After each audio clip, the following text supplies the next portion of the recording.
et bonjour, petit toucheur de YouTube, on se retrouve pour une nouvelle lecture. Incroyable. Alors on est juste après une pause repas par rapport à la précédente VOD, on est sur le même live. On est toujours sur Frédéric Lordon, on est toujours sur son ouvrage Les affects de la politique, et on est sur un nouveau chapitre, le chapitre qui se nomme L'obstacle des causes imaginées nécessaires. Ok. Écoutez, on va bien voir ce que ça donne. Le franchissement des seuils critiques demeure donc une énigme, à plus forte raison quand on considère tout ce qui s'y oppose. C'est qu'indépendamment de leurs actions répressives, les ordres institutionnels peuvent compter avec le secours de forces passionnelles qui travaillent à bas bruit. Les premières tiennent d'un imaginaire de la naturalité des choses. C'est qu'en effet, l'amour et la haine à l'égard d'une chose que nous imaginons être libre doivent être l'un et l'autre plus grands à cause égale qu'à l'égard d'une chose nécessaire. Éthique 3.49.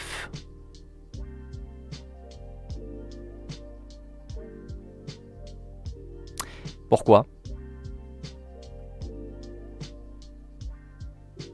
Pourquoi est-ce qu'il faut qu'on ait un amour et une haine plus grandes pour quelque chose qui n'est pas nécessaire?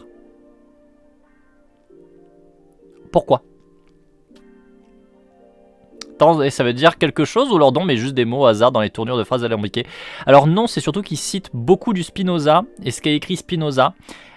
Et donc le problème c'est que c'est très daté et que c'est très enclavé d'une vision du monde qui est très déterminée, qui est très essentialisante, etc., etc. Et donc du coup, en fait, lui, il utilise des mots un peu désuets, des expressions un peu désuètes, avec du langage académique par-ci par-là, pour essayer d'actualiser un petit peu, sauf qu'en fait, ça reste toujours un truc désuet, dans le fond et dans la forme, et surtout, c'est complètement éclaté, quoi.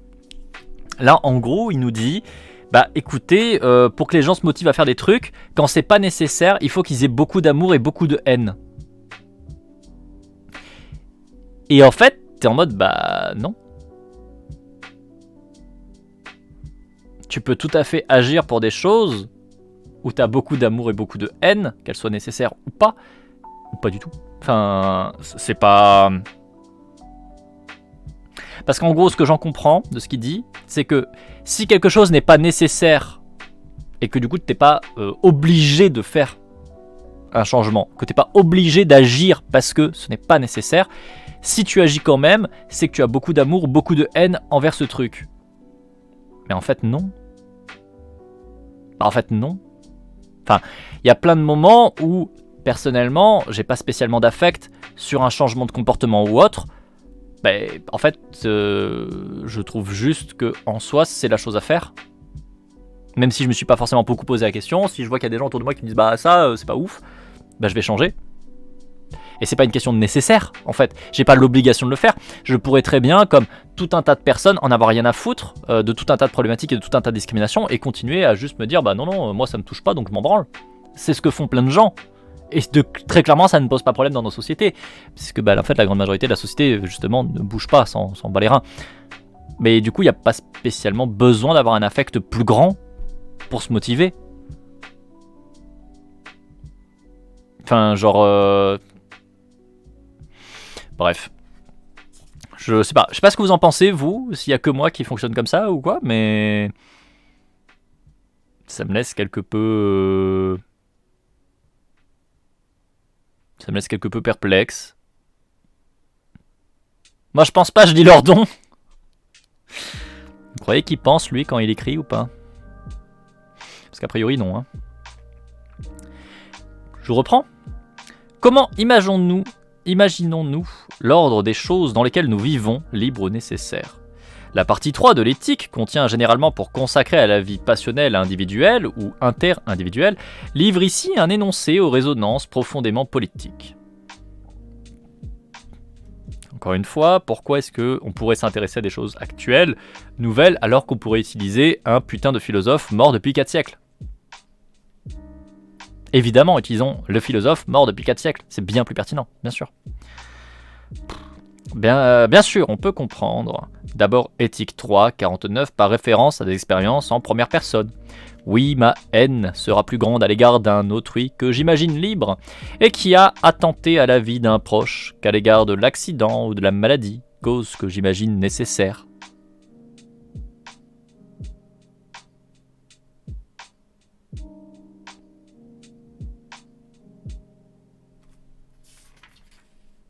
Alors déjà, effectivement, éthique 349, c'est très drôle. Mais ensuite, il est en train de te dire, en gros, je vais plus avoir la haine envers quelqu'un qui aurait attaqué un de mes proches, parce que j'estime que s'il l'a attaqué, finalement, c'était qu'il est libre de l'attaquer. Et que par contre, bah écoutez, s'il y a des accidents, des maladies, bah écoutez, c'est la norme des choses. Voilà, c'est comme ça que fonctionne le monde. Donc bah du coup, j'ai moins de haine envers ça, parce que c'est comme ça. Sauf que c'est faux. En fait. Enfin, je suis 10 000 fois plus révolté pour le fait qu'on laisse des gens crever de maladie parce qu'en fait on s'en branle, parce qu'en fait on n'essaye pas de se motiver à modifier les choses, etc.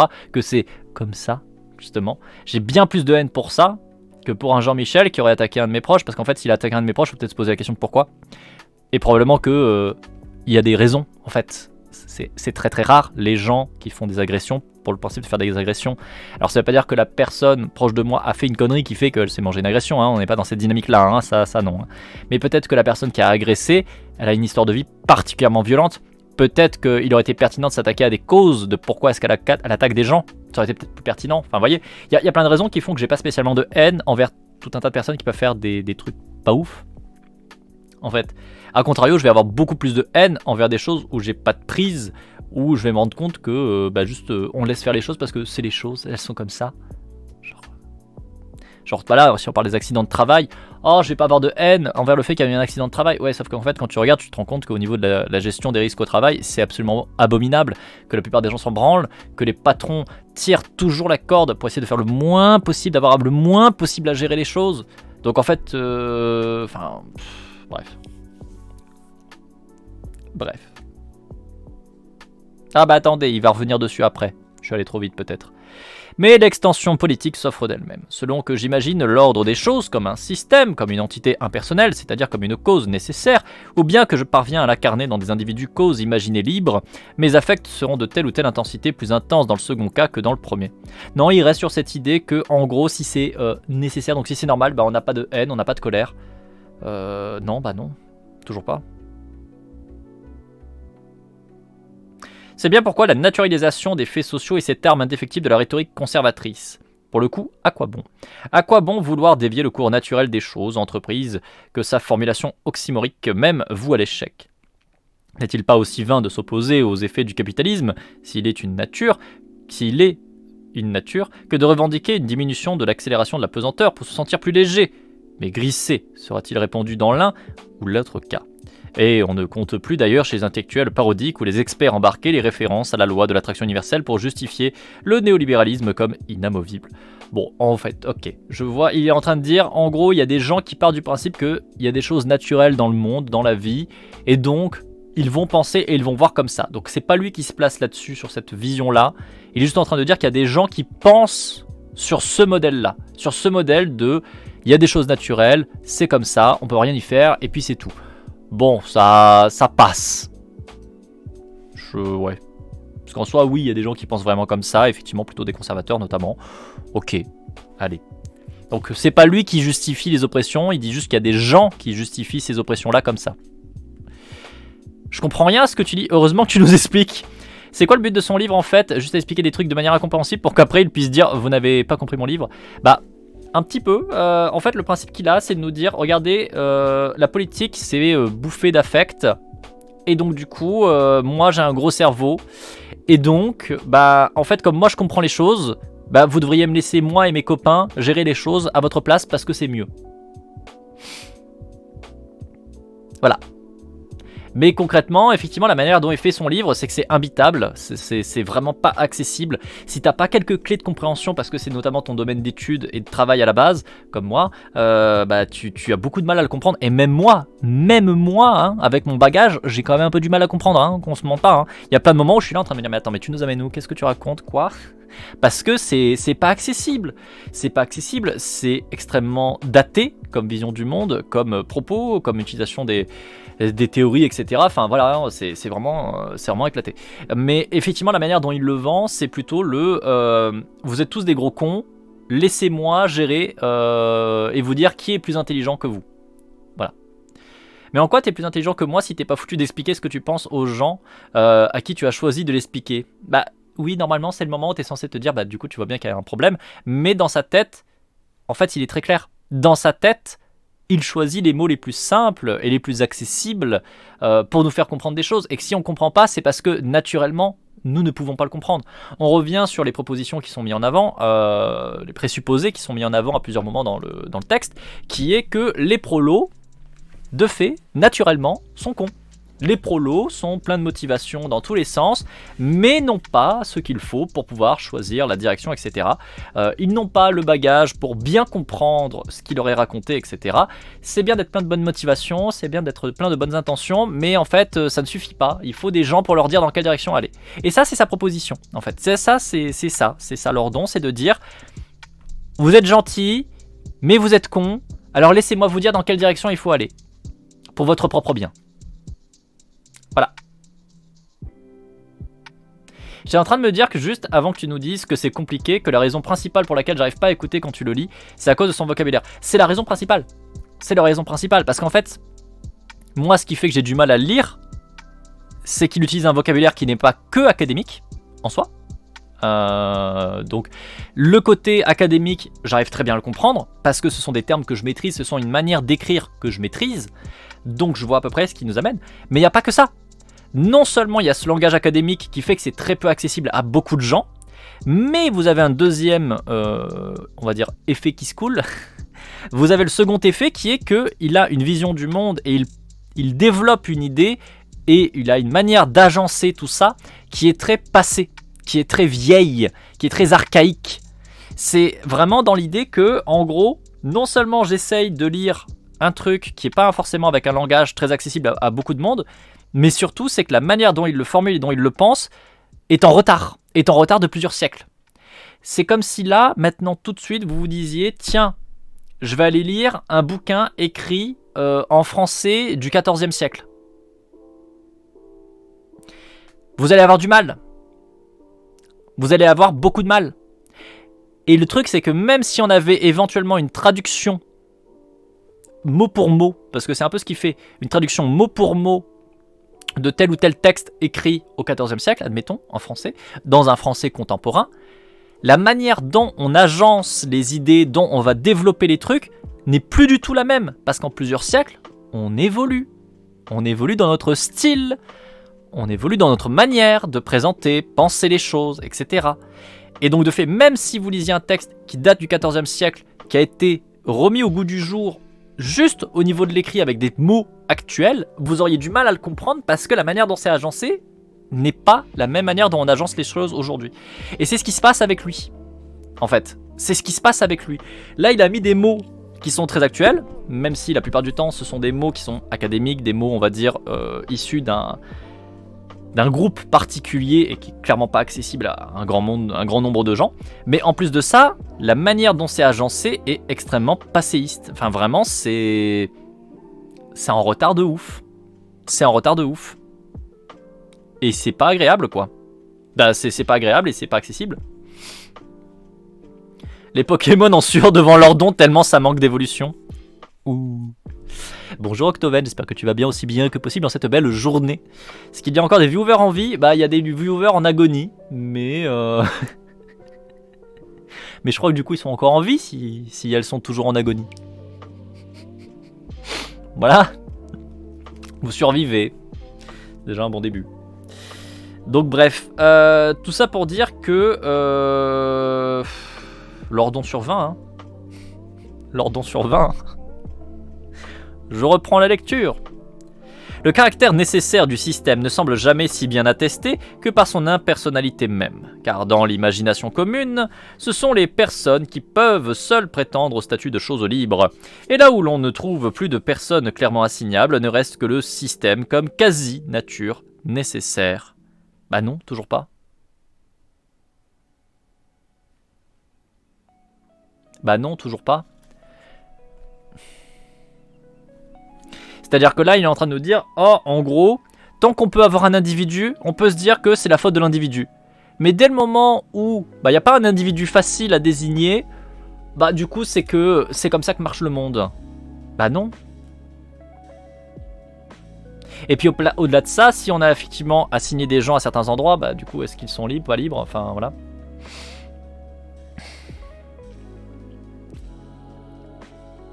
Alors après, quand il parle de assignable, c'est dans le sens où tu peux désigner cette personne comme étant responsable de tel ou tel truc. Pour moi, c'est dans ce sens-là.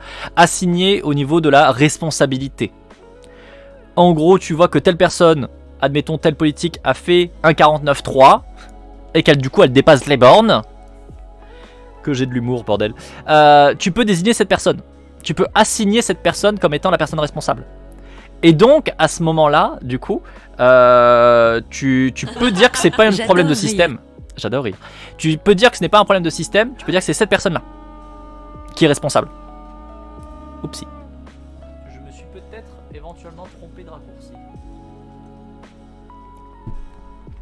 Mais, par contre, on n'oublie pas, encore une fois, que dans la vision de Lordon, de ce qu'il nous a expliqué, en soi, les individus correspondent en termes de goût, etc., en termes de besoins, etc., à leur classe sociale. C'est comme ça.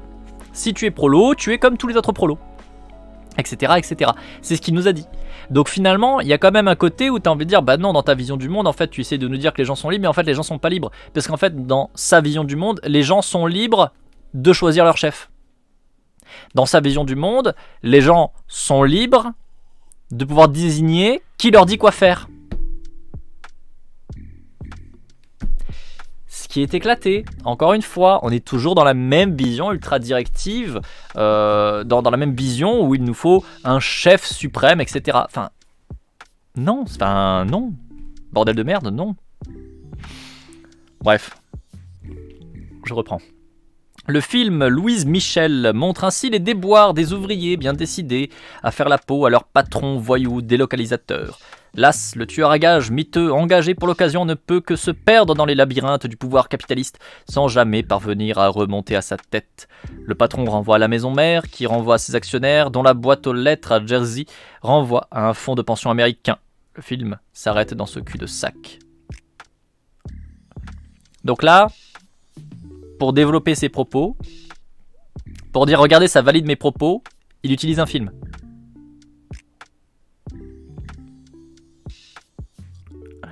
Comme preuve, on va dire, que ce qu'il dit est juste, il utilise un film.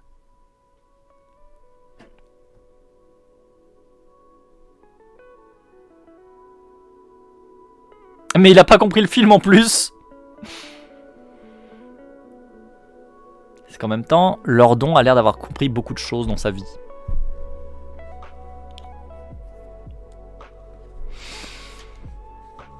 Bref, le film s'arrête dans ce cul-de-sac, mais il aurait pu continuer encore et tout aussi vainement. Faisons-lui traverser l'Atlantique, on y verrait le gestionnaire de fonds de pension se décharger à son tour de toute responsabilité ultime en arguant de ceux qui ont le vrai pouvoir, y compris sur lui. Ce sont ces mandants qui réclament des plus hauts rendements possibles pour leur future retraite. Le système est bien système puisqu'il est acéphale et acentrique. Nulle part ne semble pouvoir y être retrouvée une cause libre à laquelle faire passer le goût du pain.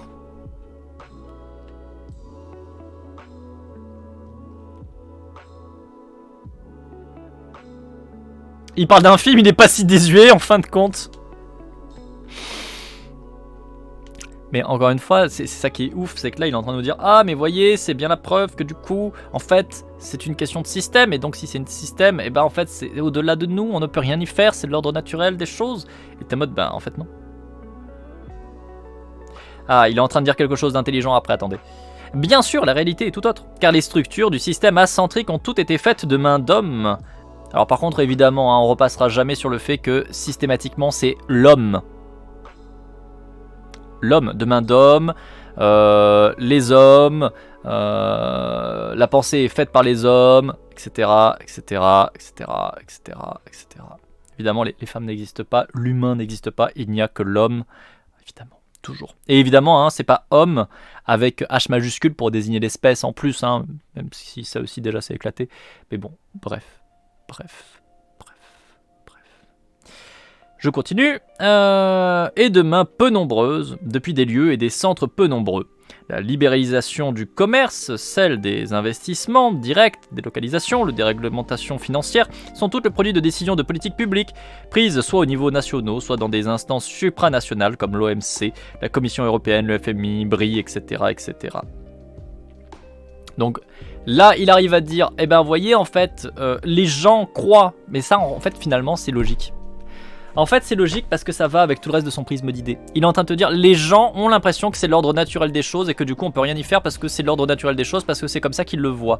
Mais en fait, c'est logique qu'il ait ce point de vue-là sur les gens, puisqu'il pense que les gens sont des gros cons. Puisqu'ils pensent que les gens sont pleins de bonnes idées, plein de bonnes intentions, tout ce que tu veux, mais que fondamentalement ils sont cons, ils savent pas, ils n'ont pas conscience du vrai fonctionnement, du vrai monde véritable. Heureusement, il y a des gens comme lui pour dire comment est-ce que ça fonctionne et dire quelle direction on doit prendre, parce que lui, il a conscience que bah, tout ça, c'est du pipeau et qu'en fait, il y a des vrais gens qui prennent les décisions, etc., qui sont des gouvernants, mais qui sont des mauvais gouvernants. Hein. Parce qu'encore une fois, l'idée pour lui, c'est pas qu'il faut pas qu'il y ait de gouvernants, c'est qu'il faut qu'on ait plus de mauvais gouvernants. Il faut qu'on ait un bon gouvernant. C'est juste que jusqu'à présent, on n'a pas de bons gouvernants et c'est un peu triste. Mais lui, il en connaît des bons gouvernants. Mais donc du coup, finalement, c'est assez cohérent. Parce que ce qu'il raconte, tout simplement, là, c'est les gens ont l'impression que le monde est naturel et fonctionne naturellement. Et que tout ça, bah, c'est normal. Puisque les gens, bah, écoutez, ils sont un peu concons, quoi. Ils croient que le monde fonctionne comme ça, alors qu'en fait, non. En fait, c'est plus compliqué. Mais ils en ont pas conscience. Ils en ont pas conscience. Ils s'arrêtent à la surface, les gens. Ils savent pas réfléchir. Est-ce qu'il s'appelle Lordon le bon gouvernant?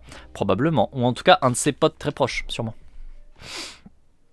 Alors Lordon nous dirait sûrement quelqu'un comme un Méluche, en vrai, ça m'étonnerait pas outre mesure.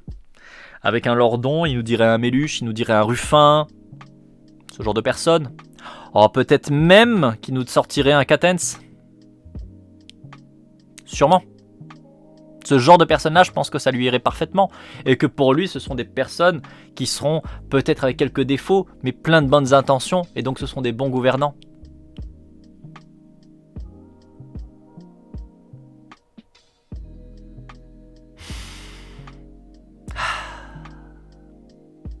Bref. Je continue. Mais c'est une longue et abstraite étiologie de la mondialisation néolibérale qu'il faudrait déployer, avec si peu de chances de contrer l'impression première du système avéré, système, puisque même ses dominants apparents semblent dominés par lui. Le patron voyou est dominé par le patron de la maison mère, qui est dominé par ses actionnaires fonds de pension, qui sont dominés par la masse inassignable de salariés épargnants, bouclage bien fait pour désarmer toute rébellion adressée.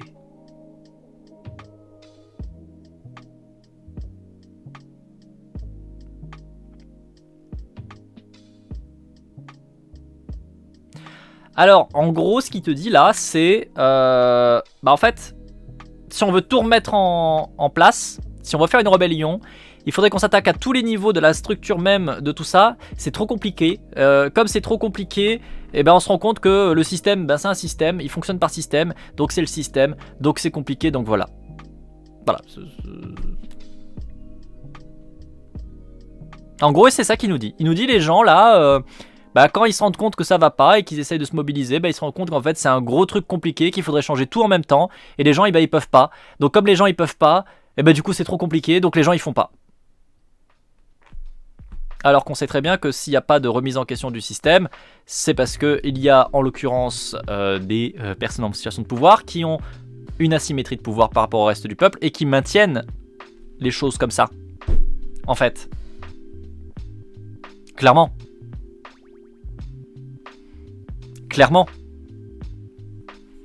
Mais bon, bref. En gros, encore une fois, c'est cohérent avec ce qu'il nous dit. Parce que là, c'est le point de vue qu'il a sur les gens. Là, ce qu'il est en train de nous dire, c'est les gens voient le monde comme ça. Donc là, ce qu'il est en train de dire, c'est que les gens, pour lui en tout cas, sont en train de se dire qu'il faudrait tout réformer s'ils voulaient réformer. Il faudrait tout changer, mais c'est trop compliqué. Donc les gens ne font rien. Ou très peu. Parce qu'ils ont conscience qu'ils peuvent rien faire. Parce que c'est trop compliqué. Mais encore une fois, parce que dans sa vision du monde, à lui, à leur don, les gens, en fait, ont besoin d'assigner des coupables, etc. Et que les gens n'ont pas la capacité de voir que, en fait, c'est un tout petit nombre de personnes qui sont en situation de pouvoir, les gouvernants, tout simplement les politiques, qui font ces lois, qui mettent en place ces systèmes-là. Pour lui, en fait, la plupart des gens voient juste le problème comme il y a un énorme système et le système il est trop dur, et puis du coup, comme il est trop dur, les gens arrêtent d'essayer de combattre le système parce que le système il est trop dur. Parce que les gens ils sont cons. Parce qu'ils voient pas que en fait c'est tel Jean-Michel là-bas qui a mis en place la loi, etc. Alors, en fait, tout est trop compliqué, sauf les gens, eux ils sont simples et cons. Voilà, c'est un petit peu ça. Ouais. Alors que voilà, dans la réalité, les gens font rien parce qu'ils ont peur. Peur de perdre le peu que le système leur file. Peur parce qu'ils se font déjà opprimer. Peur parce que en fait ils se font latter la gueule littéralement, parce que en fait il y en a certains qui se mobilisent, qui essayent de faire des choses, qui essayent envers et contre tout et qui se font dérouler la gueule, qui se font mettre en prison, etc. Encore une fois, la prison c'est un outil étatique qui ne sert absolument pas à limiter les crimes ou je ne sais quoi, ça sert à faire du contrôle social, ça a toujours été le cas et ça restera, c'est malheureux mais c'est comme ça. Pour le coup, tant qu'on aura le même système et du coup les mêmes personnes en situation de pouvoir qui continueront à utiliser tous ces moyens là, on restera dans ce fonctionnement là. Ça ne changera pas. Mais lui, la seule chose qu'il a dans sa tête, c'est ah non, mais les gens ils sont trop cons pour vraiment se mobiliser contre les bonnes personnes. Et c'est d'ailleurs pour ça que pour lui, il faut qu'il y ait quelqu'un. Il faut qu'il y ait quelqu'un, parce que du coup, s'il y a quelqu'un pour leur dire dans quelle direction aller, la bonne direction, les gens ils vont aller le faire et donc tout ira mieux. Mais il faut du coup quelqu'un pour leur dire dans quelle direction aller.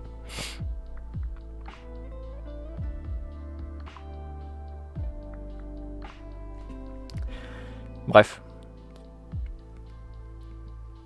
Je reprends. Là où le capitalisme s'est complexifié jusqu'à diluer la figure du patron propriétaire, l'homme aux écus de Marx, contre lequel la colère ouvrière pouvait être dirigée comme vers une cause libre, le socialisme lui aura commis l'erreur exactement inverse. C'est qu'il était impossible que le socialisme apparût pour autre chose qu'un constructivisme, un artificialisme. Or, s'il y a eu construction, on doit pouvoir désigner les constructeurs, et en effet, on le peut, le parti. Le parti ne peut manquer de se présenter aux imaginations comme la cause libre d'un système qui, partant, n'a plus rien de nécessaire. Le parti aurait pu faire autrement. Le système aurait pu être qu'il n'est pas. Par conséquent, les affects de la haine qu'on doit au fait qu'il est comme il est s'en trouvent intensifiés et dirigés vers qui de droit.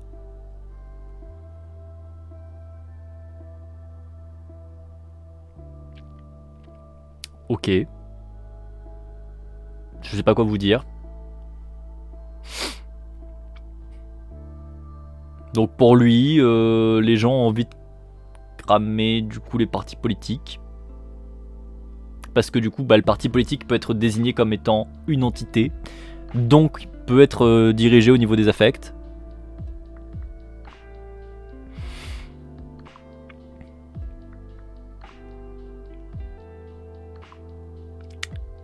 Mais du coup, ça veut dire aussi que dans sa vision des choses, on est encore une fois dans du réformisme. Parce que du coup, dans sa construction, le problème n'est pas le parti, c'est que le parti a mal fait. Le parti a mal construit. Donc on peut réformer et reconstruire bien. Donc en fait, on est encore toujours dans le même truc. Non, c'est pas complètement con, c'est pas toujours complètement con. Mais en fait, c'est que c'est toujours très mou. Quand c'est pas complètement con, c'est juste mou. Et là, c'est un peu le cas, parce que là, ce que j'en comprends, c'est qu'en gros, il te dit, il faut réformer. Il y a le bon, il y a le mauvais parti. Et encore une fois, ça colle avec ce qu'il nous a dit jusqu'à présent. Tu as les bons et les mauvais dirigeants. Bon, manque de bol, on a toujours les mauvais dirigeants. Là, il est en train de dire, en fait, on a les mauvais partis politiques. Mais on pourrait avoir un bon parti politique, TKT. Puisque de toute façon, dans sa vision du monde, il faut qu'il y ait des chefs. Il faut qu'il y ait des gouvernants. Parce qu'il l'a dit lui-même, s'il y a des gouvernés, c'est qu'il y a des gouvernants. Et donc, c'est nécessaire d'avoir des gouvernants.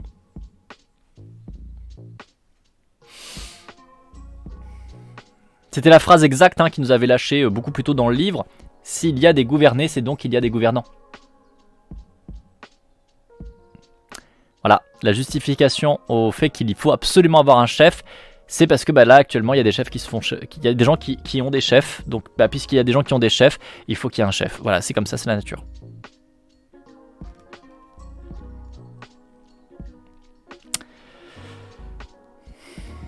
Fatigue. Bref, je continue. Nouveau chapitre, les asymétries de la peur. On surestimerait donc difficilement la portée politique aux premiers abords peu évidente d'Éthique 3.49 et ce que apporte l'imagination des causes comme libres ou nécessaires dans l'acceptation d'un ordre. Et de même, celle des contributions qu'oppose sans cesse la peur à toute perspective de transformation sociale. Cette forme-là de peur, car la peur est un affect bien présent en politique, se manifeste par ses asymétries caractéristiques. Entre une catastrophe avérée et donc connue, et une possibilité d'essayer autre chose, mais par construction frappée d'incertitude, le désastre familier a toutes les chances de l'emporter. On en aura rarement eu la démonstration plus éclatante qu'en 2015, avec la possibilité qui s'est offerte au gouvernement grec de sortir de l'euro et d'échapper à des mémorandums assassins dont les effets pour le coup sont parfaitement documentés. En chiffres appelés à entrer dans les annales du capitalisme. On pourra dire une fois de plus que 25% de récession, 25% de taux de chômage, plus de 20% de taux d'effondrement du revenu moyen, ce sont encore des abstractions, même si on y rajoute, pour leur donner de l'épaisseur, la comparaison avec la Grande Dépression des années 30, propice à bien des concaténations. Pardon, j'ai eu du mal. Avec le mot même de Grande Dépression, n'arrive-t-il pas tout un flot d'images connues, photographies, celle de Dorothea Lange par exemple, films, les raisins de la colère, etc. Au vrai, ces liaisons sont absolument superflues pour les intéressés, les Grecs, qui connaissent de première main la manière dont ces abstractions se convertissent en expérience directe. Le désastre est vécu. Concaténation, en gros, blabla, blabla, blabla, blabla. Voilà. En gros, c'est que tu as des gens qui vont en revenir dessus, parler encore dessus, faire des échanges, etc. Je résume très gros, mais c'est ça qui veut dire. Là, bon qu'est-ce qu'il nous raconte, grosso merdo, c'est nous dire, ah, vous avez vu, la peur, ça fait peur. Il y a des moments où en fait les gens auraient pu se sortir d'une connerie. Donc dans sa vision des choses, par exemple, si les Grecs avaient fait différemment, ils auraient peut-être pu mieux gérer la chose. Mais comme ils l'ont géré comme ça, ils se sont mangés des effets extrêmement délétères, extrêmement violents. Parce qu'ils ont été trop cons, ils ont été trop soumis à leur peur. C'est à minima particulièrement arrogant. Parce que là, ça sous-entend que dans sa vision des choses, là, Lordon, pour lui, il y avait une bonne et une manière de faire. Une bonne et une mauvaise manière de faire. Que là, ils ont choisi la mauvaise manière de faire parce qu'ils ont été soumis à leur peur. C'est leur peur qui a fait qu'ils ont choisi la mauvaise solution. Mais Lordon, avec son gros cerveau, sait que s'ils avaient été plus intelligents et qu'ils avaient été moins soumis à leur peur, ils auraient choisi différemment et ça se serait mieux passé. Je trouve ça, encore une fois, plus que discutable en fait. Parce que déjà, ce qui n'a pas eu lieu, le principe c'est que ça n'a pas eu lieu. Est-ce que ce serait mieux passé s'il avait fait un choix différent ? On n'en sait rien. On n'en sait rien puisque ça s'est pas passé. Donc on n'en sait rien du tout. On n'en sait rien du tout. Si ça se trouve, s'ils avaient fait une décision différente à ce moment-là, peut-être que la situation de la Grèce aurait été 10 fois pire. Pour plein de raisons. Et peut-être pas. On n'en sait rien. Mais c'est ça le truc en fait, c'est qu'on n'en sait rien. Lui, il arrive avec ses gros sabots en nous disant, eux, ils ont été bouffés par la peur, donc ils ont fait cette décision-là, et c'était la mauvaise. À minima, c'est arrogant. À minima, c'est vraiment super arrogant. Et derrière, il vient faire le lien en nous disant vous avez vu, la Grande Dépression à l'époque c'était dur, plein de gens ont souffert, et c'était une situation équivalente, mais en vrai, nous, tout ça, c'est que des images, c'est que des trucs très loin, parce que nous, on le vit pas, les vrais gens qui le vivent, c'est les Grecs. Bon oui, effectivement, c'est les Grecs qui ont subi ça, en effet. Très bien. Ouais. Et voilà le paradoxe, pour si désastreux qu'il soit, le désastre avéré ne suffit pas encore à déterminer un mouvement collectif pour y échapper. Encore une fois, il revient sur cette même idée que finalement toute chose est neutre, il n'y a pas de rapport de force. Les gens ont vu la situation pourrie, ils auraient dû pouvoir changer les choses. C'est comme, en fait, il revient sur cette idée à d'autres moments, notamment dans certaines interviews, quand il nous dit par exemple, vous voyez le changement climatique, on voit qu'il est en train d'avoir lieu. On voit que le monde est en train de s'effondrer. Mais alors que les gens le voient, les gens n'agissent pas parce qu'ils sont trop cons. Parce qu'ils ont peur de, s'ils agissent, ils vont peut-être perdre un petit peu de confort de vie, etc., etc. Alors que c'est pas le propos. Pourquoi est-ce qu'on n'intervient pas contre le changement climatique ? Bah, pour une simple raison, parce qu'en fait, les personnes qui sont en situation de pouvoir, qui ont le rapport de force à leur avantage, choisissent de ne pas le faire. Et choisissent de ne pas le faire parce qu'ils ont un intérêt économique de domination actuellement avec ce modèle-là. Et qui du coup, ils en ont rien à foutre de mettre dans la merde principalement tout un tas de personnes qui n'est pas eux. Ils s'en branlent. Ils s'en branlent parce que ça les touche pas. Et encore une fois, parce qu'il y a un rapport de force. Il y a un putain de rapport de force. Et il est infoutu de juste comprendre l'existence d'un rapport de force. C'est incroyable d'avoir ce niveau-là, mais vraiment ce niveau-là de médiocrité, quoi.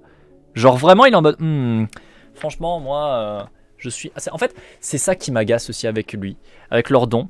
Vous savez, les gens qui vous disent, vous avez vu la publicité ? C'est fait pour manipuler les gens, mais moi, je passe au-dessus, moi. Moi, je me fais pas avoir par la publicité. Non, mais moi, je sais me servir de mon crâne, je sais me servir de mon cerveau, et je suis au-delà des manipulations du marketing, franchement.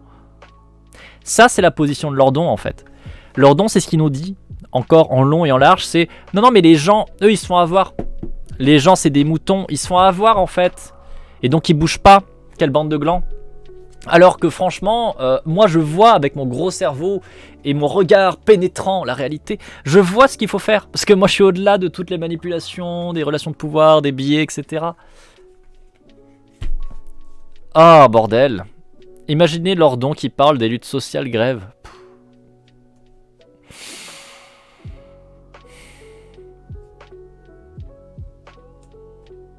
Non. Parce qu'il nous dirait encore une fois la même chose, il nous dirait que les gens sont cons, il nous dirait ce qu'il a dit plus tôt dans le bouquin. Tout à l'heure, on a fini avec le fait qu'il traitait les gens de Pékin qui ne savent pas tirer au bon moment leur épingle du jeu. Hein. Il nous disait que les mouvements sociaux qui échouent, c'est parce que les responsables politiques de ces mouvements-là, les gens qui font ces mouvements-là, en fait, ils savent pas choisir le bon moment pour y aller et que c'est pour ça qu'ils échouent. C'est parce qu'ils sont trop cons. C'est ce qu'il nous a dit tout à l'heure.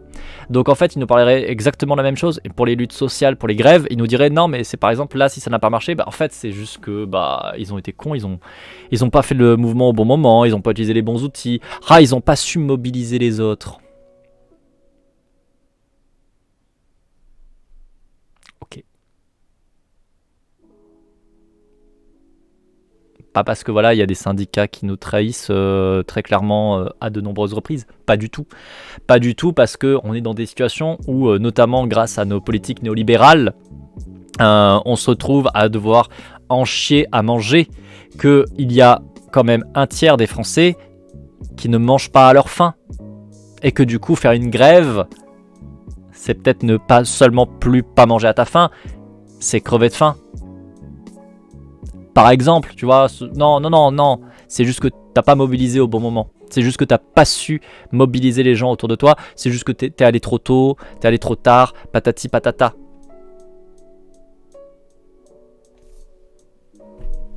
Lordon, le rapport de force, les sciences humaines et sociales, tout ça. Hein. La pertinence, la compétence, hein, on sait que c'est très loin de lui. Hein. On reprend. On pourrait bien sûr arguer de tous les effets de coupure institutionnelle, du parlementarisme, analyser les luttes des tendances au sein de Syriza, sonder rétrospectivement les incertitudes ou les velléités du personnage Tsipras, ajouter même les indécisions du débat économique quant aux effets d'une sortie de l'euro. Rien de ceci n'ôterait l'effet propre des asymétries de la peur et de ses préférences pour le connu. C'est qu'il n'y a pas d'espoir sans crainte, rappelle Spinoza, car qui est suspendu à l'espoir et doute de l'événement d'une chose, imagine par l'hypothèse quelque chose qui exclut l'existence de la chose future, et par la suite, pendant qu'il est suspendu à l'espoir, il craint que l'événement ne se produise pas. Il y a donc un paradoxe possible de l'espoir quand celui-ci est attaché à une action à entreprendre et non à l'attente passive d'un événement. Et ce paradoxe veut que la crainte qui accompagne nécessairement l'espoir puisse être si grande qu'elle en vient à décourager l'action à laquelle l'espoir est attaché. Je pense que ce sont des personnes grecques. Je pense que ce sont des personnages grecs, probablement des politiques grecs. Voilà. Arrête de rappeler Spinoza, c'est du harcèlement, il a déjà changé 3 fois de numéro. Oh, vous savez, Lordon qui c'est ? Lordon en fait, c'est Montebourg. C'est Montebourg qui est en train d'essayer d'appeler au téléphone tous les responsables politiques plus ou moins de gauche pour essayer de faire son truc, quoi. Non mais, vraiment, Lordon, c'est Montebourg, quoi. C'est incroyable. Oui, c'est Arnaud Montebourg. Je vous appelle pour essayer de mettre en place une alliance de gauche. Je suis disponible pour des débats et des échanges. N'hésite pas à me rappeler. Et qu'il a appelé Hidalgo, il a appelé... voilà les vidéos du cringe. Il a appelé Hidalgo, il a appelé qui d'autre? Il a appelé Méluche. Je crois qu'il a appelé Roussel. Tout ça. Enfin bref. Oh là là. Oh là là.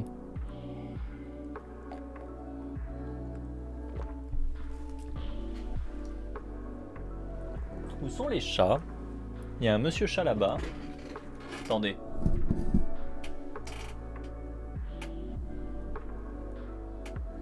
Je sais pas où est Brindy. Brindy a disparu. Et Brindy a disparu. Tout à l'heure elle était là, mais je ne la vois plus, ma foi. Donc une alliance de droite en fait. Oui. Valls aussi. Oh là là. Quel enfer. Quel enfer. Ça doit être la gauche de gouvernement, comme ils aiment bien le dire, là. Valls. Qu'est-ce que c'était aussi? Il y en a plusieurs qui sont tous aussi horribles les uns que les autres. Il y a l'autre gland, là. J'ai oublié son nom. J'ai Castaner qui vient en tête, mais c'est pas Castaner. Ah, j'ai oublié. Cazeneuve. Voilà, Cazeneuve. Oh putain. Oh putain. Non, non, c'était Cazeneuve à qui je pensais. Cazeneuve qui est censé être de gauche.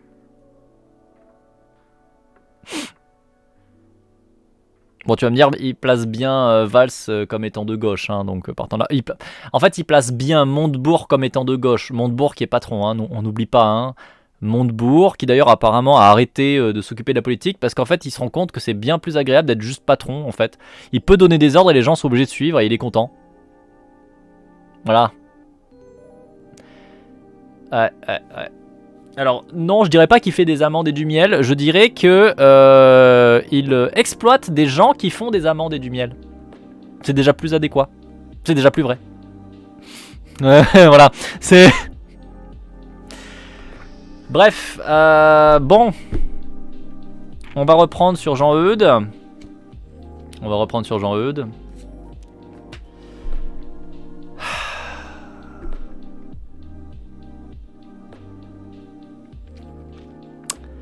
Parmi toutes ces manières vicieuses d'utiliser la peur pour se maintenir, peur de la répression, peur de construire contre un ennemi extérieur, voire intérieur, le pouvoir peut compter sur la peur du saut dans l'inconnu comme l'une de ses plus fidèles ressources. Et ceci quand bien même il fait connaître à ses sujets de terribles épreuves, ou bien échoue continuellement, parfois d'ailleurs selon ses propres critères, qu'on pense par exemple à l'éloquent bilan du néolibéralisme ou plus particulièrement de la zone euro, d'après les abstractions gouvernementales elles-mêmes, récession, chômage de masse, instabilité financière chronique, etc. La grande force de l'ordre en place, c'est qu'il tolère les désastres accomplis dans les règles, selon ses convictions, et qu'en réalité, le pire désastre n'y recevra jamais la qualification de désastre. Celle-là, on la réserve à toute expérience alternative et à la première difficulté qu'elle rencontrera. Ici encore, il ne faut pas demander plus à la philosophie qu'elle ne peut donner, et plutôt inciter au travail conjoint avec les sciences sociales qui étudient de près les institutions productrices de ces règles et de ces conventions, où le mot institution est à comprendre au sens large, comme l'ensemble des constructions sociales qui, en l'occurrence, contribuent à armer une hégémonie. Médias, bien sûr, mais aussi experts, engageant leur capital symbolique, procédures formelles et informelles de filtrage des paroles dissidentes, des paroles autorisées, aussi bien dans le champ public que dans le champ académique, etc. Il y a bien une construction sociale de l'imaginaire collectif et elle engage toutes les forces, spécialement les forces dominantes de la société, qui travaillent à imposer les manières communes de juger du bien, du mal en politique, puisque l'hégémonie c'est cela, avoir réussi à passer à un gros nombre de manières particulières de juger du petit. Ouais. Bon, bah là il nous dit quand même, en fait c'est que le pouvoir en place utilise ça, mais encore une fois c'est assez mou. C'est assez mou parce que il revient toujours dans l'idée que en fait on a quand même besoin de structure. On a besoin de structure, c'est juste que là en fait c'est des mauvais quoi. C'est des mauvais et donc du coup ils font du caca. Mais TKT on a forcément besoin d'une structure. Bon, c'est pas faux. Factuellement, ce n'est pas faux. Voilà. Je suis pas très pertinent particulièrement non plus, mais d'accord. Bon, il nous fait un petit passage pour dire quand même un peu de bien des sciences humaines et sociales de temps en temps. Histoire de dire, ah oui quand même, ce sont ces sciences-là qui étudient tous ces processus, tous ces éléments-là. Bon du coup, moi je m'en branle, mais c'est eux qui étudient tout ça et ces fonctionnements-là. Ok, cool. Très bien. Très bien. Ma foi. Nouveau chapitre. La construction passionnelle des seuils critiques. Au-delà de son concept, la fabrication concrète d'une hégémonie, donc, n'est pas l'affaire de la philosophie. L'agencement et l'opération des forces qui y concourent reviennent bien davantage aux analyses détaillées d'une science sociale des milieux institutionnels. Il reste que l'hégémonie contre l'idée que les faits parleraient d'eux-mêmes. Ils n'ont jamais rien dit et il faut toujours que quelqu'un les fasse parler. L'hégémonie, donc, se reconnaît aussi à son pouvoir d'établir à propos des politiques publiques les critères de la réussite ou de l'échec, de la tolérance, de l'intolérance. Elle parvient ainsi à nommer politiques de stabilité des politiques économiques qui produisent des fluctuations géantes, une baisse de 25% du PIB comme en Grèce. C'est un ordre de grandeur qui ne se rencontre guère qu'une fois par siècle. Elle rend, toujours en Grèce, tolérable de fait un taux de chômage des jeunes supérieur à 50%. Ayant présidé à des désastres réels, elle dirait cependant désastreuse toute politique échappant à ces normes, du moment où celle-ci se heurterait à ses premiers obstacles et la soumettrait à l'injonction de faire ses preuves en quelques trimestres, là où elle-même persévère dans l'échec depuis des décennies. Tel est le pouvoir de l'hégémonie, pouvoir se conformer à un imaginaire majoritaire et d'y inscrire sa manière de juger, notamment d'y déterminer un certain tracé de la peur. Bon, comme d'hab, oui en soi, mais c'est marrant parce que en soi il parle du fait que 25% de PIB qui disparaît, en fait c'est un truc qui arrive une seule fois par siècle, pardon. Alors qu'en fait, non. La grande majorité du monde se mange des crises encore et encore parce qu'on est phagocyte, parce qu'on bouffe l'entièreté de leurs ressources et qu'on leur fait payer en plus. On leur fait payer le fait que nous consommons leurs ressources. C'est incroyable quand même. Et du coup ça on s'en fout. Enfin, bon, ça reste à minima mollasson, mais encore une fois, ce n'est pas étonnant puisqu'il y a un gros problème d'impensé, notamment au niveau de tout ce qui est le colonialisme, etc. Ça lui est complètement inaccessible a priori, il n'arrive pas à en placer une là-dessus. Donc est-ce qu'on est très étonné? Non. Non. Bien sûr, l'élastique de l'hégémonie ne peut pas se tendre indéfiniment et sa capacité à reprendre les tensions objectives du réel connaît des limites, en toute rigueur. Il y aurait beaucoup à redire à cette formulation qui en revient subrepticement aux dichotomies du matériel et de l'idéal, de l'infrastructure et de la superstructure. Les affections de l'imaginaire en général et de l'imaginaire hégémonique en particulier font tout autant partie de la réalité que le niveau du salaire ou l'absence d'emploi. Le réel, à vue d'homme, c'est l'ensemble de ces affections, quelle qu'en soit la nature. En tout cas, dans une situation d'effondrement économique et social telle que l'a connue la Grèce, les limites de la reprise hégémonique n'ont visiblement pas encore été atteintes. Il est certain cependant qu'elles sont quelque part et qu'il est un seuil au-delà duquel s'exprimerait enfin cette inaliénable faculté de juger dont Spinoza fait le ressort de l'indignation, l'affect qui annule les affects de la menace et de la peur et qui renverse tout. Encore une fois, ça s'est éclaté comme vision du truc. Parce qu'en fait, encore une fois, ce n'est pas coutume, il nous dit en gros, les gens pour l'instant ils se sont pas rendus compte. Là les gens ils se sont pas encore mobilisés, etc. Mais c'est faux. Vous en avez plein des gens qui se mobilisent. Le problème c'est qu'il y a des rapports de force dans les sociétés. Et qu'en fait les gens qui se mobilisent, ils en prennent plein la gueule. Mais en fait c'est comme d'hab, ça ne change pas. Il est toujours sur la même vision du monde où finalement tout est à peu près à égalité. Il y a des gens qui sont individuellement plus sensibles que d'autres. Et puis voilà, c'est tout. Alors qu'en fait il y a surtout des gens qui sont concernés, des gens qui sont attaqués et d'autres non. C'est surtout ça. Et vraiment, ça m'éclate. Cette manière de voir le monde, elle est incroyablement éclatée, quoi. C'est...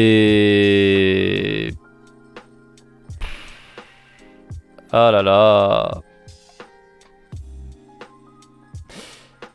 Bref.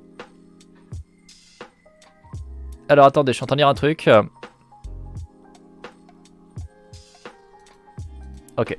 Quand tu vois les choses de cette manière, ta vie doit être tellement plus simple. Ah oui, je pense que sa vie est d'une simplicité incroyable. Ouais, je pense que tout son monde est très très simple. Mais en même temps, dans son monde est tellement simple que du coup, il est vraiment dans cette optique que les gens sont cons. Et c'est normal. Parce que finalement, comme il a un prisme de vision où le monde il est super simple, si les gens font pas comme il faut, bah c'est vraiment qu'ils sont cons. En fait, c'est vraiment qu'ils sont très très cons. Ah, ça simplifie de très très loin les choses. Hein. Ça c'est clair que ça simplifie très très très fort la manière de voir le monde. Hein. Oh. Bref, je reprends. Mais où se trouve ce seuil exactement? Nul ne le sait, ex ante. Et d'autant moins qu'il n'y a rien d'une donnée exogène. Il n'y a pas d'équivalence sociale historique des constantes de la physique, et l'on chercherait en vain le taux de chômage critique ou les inégalités d'explosion. Et encore une fois, parce que il est éclaté. Il est éclaté. C'est un truc de fou. Il est éclaté. Tu peux avoir un taux de chômage qui est phénoménal si tu es dans un pays qui est raciste et qu'en fait le taux de chômage il touche principalement les personnes racisées. Ça bougera pas. Parce qu'il y a des rapports de force, parce que les personnes qui sont en situation de pouvoir, les personnes qui ont les ressources ne sont pas concernées. Tu pourrais très bien avoir 25% de temps de chômage si on était dans un régime profondément raciste, inégalitaire, institutionnalisé de ouf en Grèce. Personne ne l'ouvrirait, à part les 25% qui en prendraient plein la gueule, mais qu'on n'écouterait pas, puisque de fait, on s'en battrait les reins. On s'en battrait les reins. Et ça a eu lieu dans l'histoire. Il y a quand même des moments où il y a eu des nations entières où plus de 50% de la population n'étaient que des esclaves. Qui du coup en prenaient plein les dents constamment, qui étaient dans un système profondément inégalitaire, violent contre eux. Et ça ne bougeait pas. Parce que les personnes en situation de pouvoir n'étaient pas les personnes concernées par ça.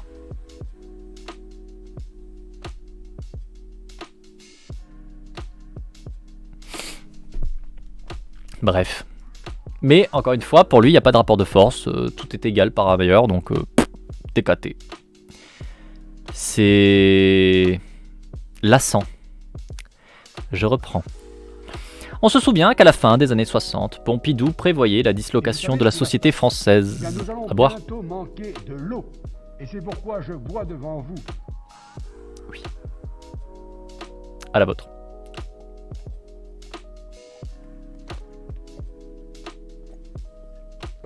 Ah, tu pourrais faire la lecture sans tous les mots qui servent à rien.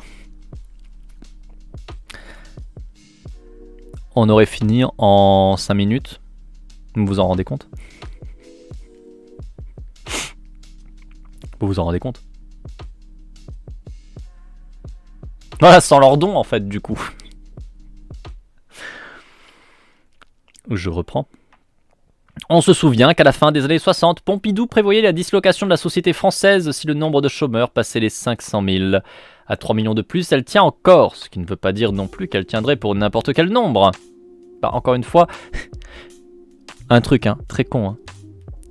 Si là, ton chômage, tes 3 millions de chômeurs, c'était que des personnes issues de classes de population aisées,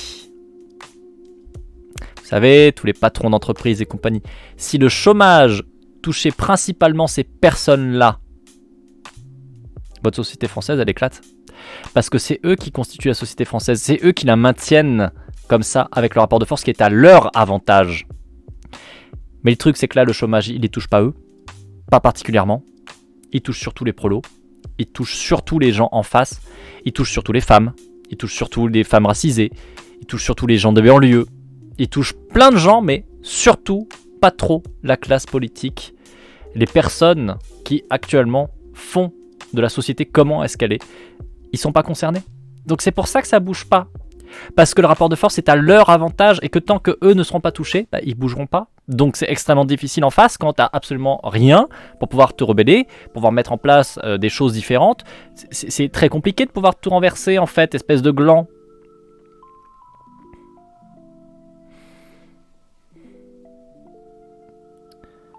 Donc c'est pas une question de nombre. Encore une fois, c'est une question de qui. C'est une question de qui. Mais c'est vouloir, si tu parles là-dessus, c'est vouloir comprendre du coup les rapports de force. Et on a vu que Lordon, ben non. Hein.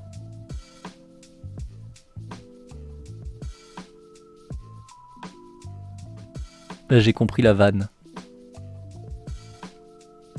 J'ai compris la vanne. Je recontinue. On se souvient qu'à la fin des années 60, Pompidou... Oh non, blablabla. Ce qui ne veut pas dire non plus qu'elle tiendrait pour n'importe quel nombre. Alors où? La question appelle bien sûr d'analyser le travail des institutions sociales qui permettent d'accommoder plus ou moins bien le chômage de masse, état providentiel, la solidarité familiale, là, etc. C'est importante, considération mise à part, il y a aussi le travail passionnel collectif par lequel la société déplace ses normes et les refait. Les 500 000 chômeurs explosifs de la fin des années 60 sont très en dessous d'un taux de 5% qui passe désormais pour un équivalent de plein emploi. Du moins, c'est pour tel que le discours hégémonique s'efforce de le donner. Les seuils critiques sont donc l'objet de constructions disputées et d'affrontements passionnels. Passionnels en effet, puisque ces seuils sont bien des points de bifurcation dans la dynamique affective collective. Puis d'ailleurs, on va repasser sur un autre truc, au passage. C'est que pourquoi il y a la nécessité de travailler ? Pourquoi il y a la nécessité de devoir mettre tout le monde au travail? De fait, il y a des gens qui ne pourront jamais être mis au travail. De fait. Parce que leur réalité physique fait qu'ils ne peuvent pas cadrer avec le travail tel qu'il est fait actuellement. Que le travail n'est pas pertinent en fait. C'est pas une finalité le travail. On s'en fout qu'il y ait des chômeurs. On s'en fout en fait. Non sérieux, ça veut dire que le taux qui monte de façon exponentielle de chômeurs? Bah oui. Oui. Moi je parle de saboter mon hypothétique travail à la psy Pôle emploi. Bah oui, normal. Normal. Mais en fait, encore une fois, avec un Lordon, c'est pas étonnant. Parce que Lordon s'inscrit dans une vision du monde, notamment travailliste. Dans la vision de Lordon, il y a des gens qui doivent travailler. Les gens doivent travailler de manière normale. En fait, pour lui, c'est logique, c'est la norme. C'est comme ça. Il faut que les gens travaillent. Parce que c'est comme ça qu'on fait société. On fait société notamment par le travail. Et donc du coup, bah... Oui, c'est logique que pour lui, les chômeurs, c'est un problème aussi. C'est pas très étonnant. Je continue. C'est que le point d'intolérable, comme toute norme en fait, ou tout domaine de validité d'une norme est en dernière analyse de constitution affective, même si, comme tous les affects communs de cette sorte, il connaît un haut degré de médiation institutionnelle. Avec ses moyens caractéristiques, le discours hégémonique s'efforce donc de rejeter le plus loin possible le seuil critique et de donner la situation présente pour régulière. Là où le discours contre-hégémonique s'efforce, lui, de déplacer en sens inverse le partage établi du tolérable et de l'intolérable, et de rendre affectivement intolérable ce qui passe pour tolérable. Ce sont donc ajoutés au travail des causes extérieures les remaniements de la sensibilité collective qui modifient la distance au seuil critique au long même des processus de crise larvée, si bien que ces seuils sont des formations fondamentales endogènes. Il émerge donc le cours même de la dynamique pré-critique. C'est chiant, Lordon.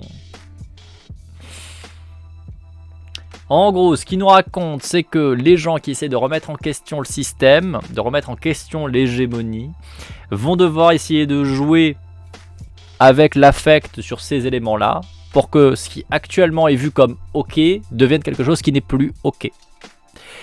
Et que du coup, c'est en mobilisant ça, ces affects-là, qu'on arrivera à faire tout simplement passer le seuil à laquelle certaines personnes vont se sentir concernées. Et donc du coup on va pouvoir les mobiliser. Encore une fois, on revient sur la même idée que d'habitude. Les gens sont pleins de potentiel, sont très gentils, sont très mignons, mais les gens vont un peu dans tous les sens. Et donc il faut quelqu'un pour les guider, il faut quelqu'un pour leur dire « C'est par là-bas, allez, tous ensemble, on se tient la main et on avance. » Voilà, c'est toujours pareil. Ça ne change pas. Ça ne change pas.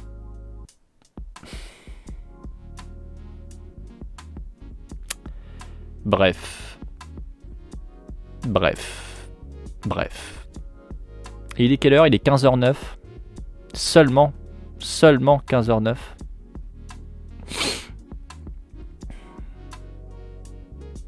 Si tôt dans la journée. On arrête.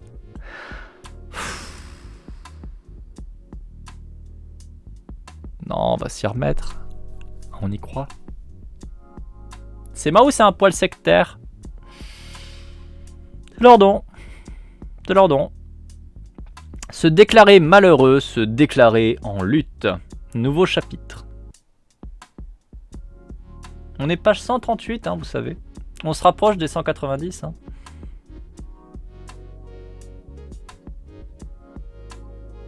Alors ce titre de chapitre me cringe. j'ai des appréhensions. En même temps, on a des appréhensions depuis, enfin pour tout le reste. Être malheureux, c'est être en lutte. Alors personnellement, je vais faire ma proposition de ce qu'il va nous dire. À mon avis, il va nous dire, en fait, si les gens ne se mobilisent pas, c'est parce que les gens ne se rendent pas compte qu'ils sont malheureux. Et donc, si du coup tu acceptes que tu es malheureux, tu acceptes de regarder le fait que la situation ne te convient pas, que la situation n'est pas ok, et donc, à partir de ce moment-là, tu peux être en lutte. Mais encore une fois, c'est un peu ridicule. Parce que, on revient sur ce que je vous disais tout à l'heure, on n'est pas du tout obligé d'être touché directement par un truc pour faire ce qui est bien, pour faire ce qui est juste. Il y a plein de moments où, j'ose le croire quand même, on n'est pas directement touché par quoi que ce soit, mais on voit que par contre ça peut toucher telle ou telle personne, alors on essaye de changer notre comportement pour que ça ne touche plus autrui, pour ne pas participer à blesser autrui, etc., etc. Sauf que lui, dans sa vision du monde, mais c'est toujours pas étonnant, il faut qu'on soit concerné pour agir. Parce qu'il est toujours avec cette vision du monde où finalement on est déterminé. Voilà, on ne peut pas prendre de décision par nous-mêmes, on est déterminé parce qu'on est trop con. Et donc on a besoin de quelqu'un qui vient nous dire il faut aller dans ce sens-là. Parce que ce quelqu'un est capable de voir ce qui sera bien pour le plus grand nombre des gens. Donc il est capable de nous faire motiver, de nous bouger dans le bon sens pour que du coup les choses fassent bien pour tout le monde. Mais nous-mêmes, de notre côté, on n'est pas capable de le faire parce qu'on est trop con. On est trop con puisqu'on manque de direction. Bah oui. Tu peux te donner une limite pour aujourd'hui, genre on lit encore 1 ou 2 chapitres et ensuite on joue. Pourquoi pas. C'est vrai, voilà, c'est toujours l'avant-garde éclairée, c'est toujours systématiquement la même idée qui va ressurgir. Je pense que ça va être ça. Alors après ça, qu'on soit d'accord, hein, là c'est ma proposition de ce qu'il va nous développer dans le chapitre, au vu du titre.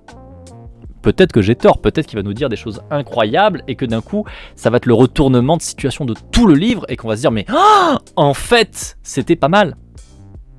C'est pas une première étape pour voir le malheur des autres que de devenir lucide vis-à-vis de ton propre malheur. Mais t'es pas forcément en malheur. C'est ça le truc. Il me semble quand même pas du tout nécessaire de devoir nous-mêmes être en situation de malheur pour constater que des gens en face sont en situation de malheur. Sinon, on est grave dans la merde. Parce que ça veut dire que toutes les personnes qui sont en situation de totalement d'avantage à plein de niveaux ne pourront jamais faire autre chose que continuer à se comporter comme ils se comportent. Encore une fois, c'est une vision du monde qui est ultra déterminée et elle est à chier. S'il faut absolument que nous on voit qu'on soit en malheur, et donc il faut qu'on soit en malheur pour pouvoir agir, qu'est-ce qu'on fait pour tous les gens qui ne sont pas en situation de malheur? Parce que du coup ils verront jamais rien, ils pourront jamais rien faire pour autrui, puisqu'ils sont pas en situation de malheur, donc ils pourront jamais constater qu'ils sont en situation de malheur. Vous voyez ce que je veux dire ou pas? Pour moi c'est une vision du monde qui est complètement éclatée. On n'est pas obligé d'être en situation de malheur pour se rendre compte qu'il faut peut-être faire quelque chose pour autrui. Enfin, c'est vraiment une vision du monde qui me fume. C'est vraiment une manière de voir les choses qui me fume. Bon, on est parti pour le chapitre, on va voir ce qu'il va nous raconter, parce qu'encore une fois, peut-être que je suis parti trop loin et qu'en fait, du coup, il va dire des choses très bien, on sait jamais.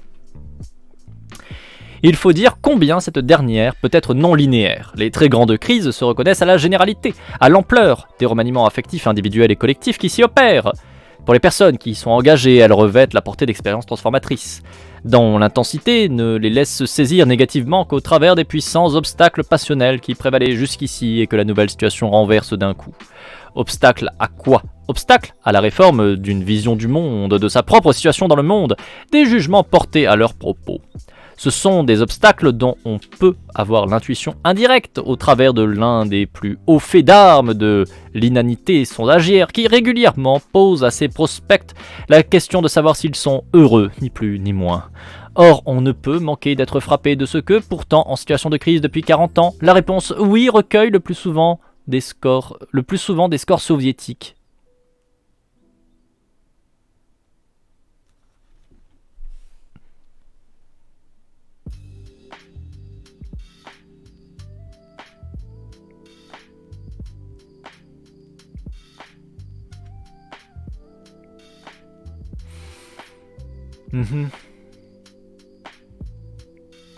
Bon, du coup ça part pas bien hein. Ça part pas bien hein.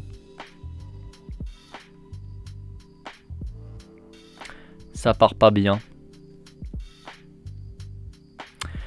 Prendre au sérieux des résultats pareils est sans doute tout à fait déraisonnable, à part peut-être en y voyant l'occasion de se demander comment il est possible que dans une société aussi malmenée depuis aussi longtemps, où la consommation d'anxiolytiques bat des records, les individus, chacun par devers soi, persistent à cocher la case du bonheur.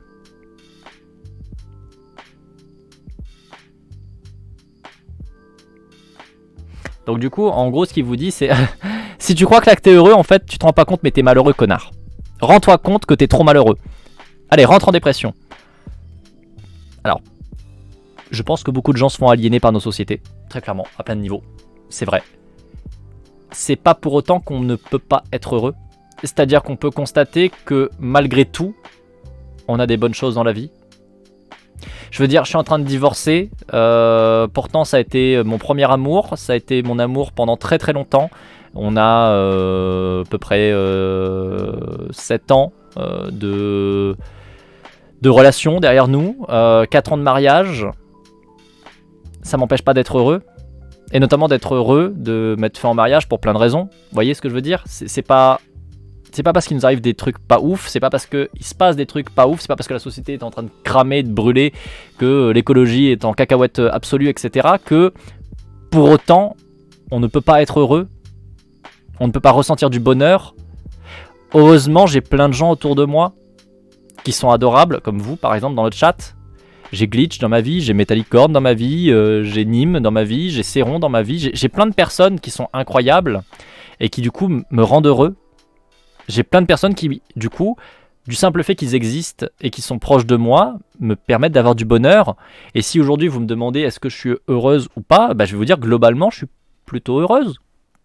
Il y a des hauts, il y a des bas, il se passe plein de trucs qui sont très nuls dans la vie.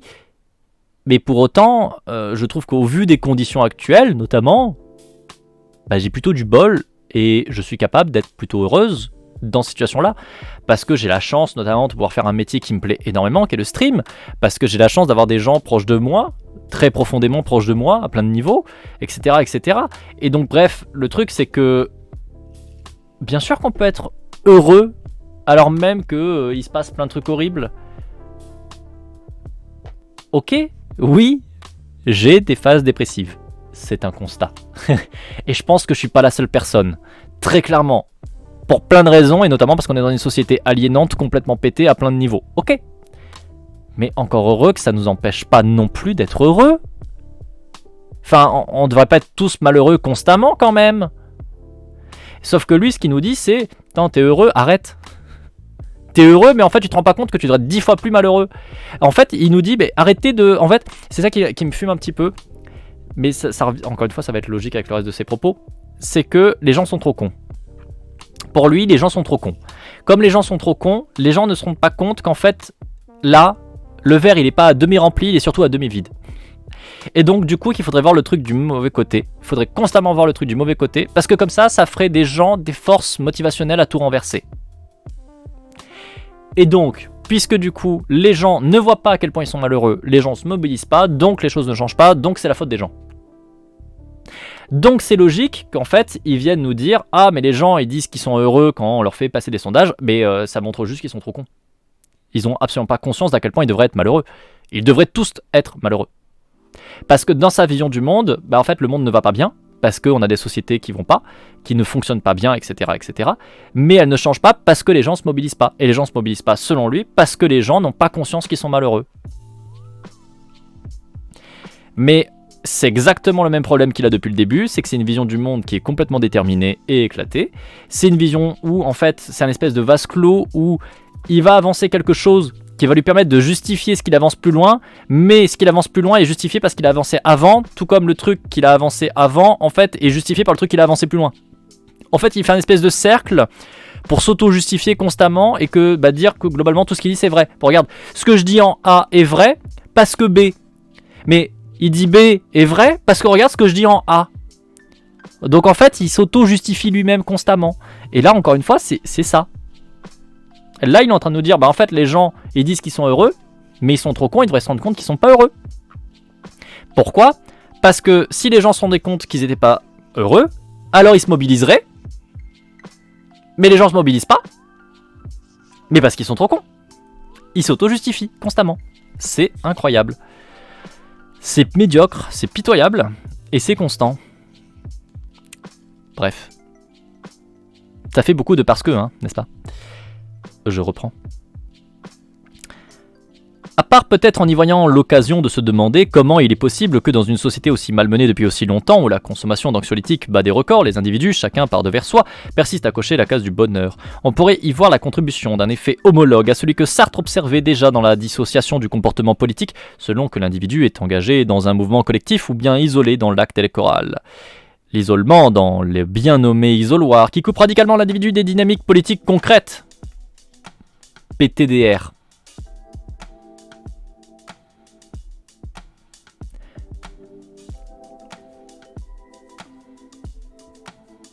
Attendez, je vous la refais parce que je pense que ça c'est priceless.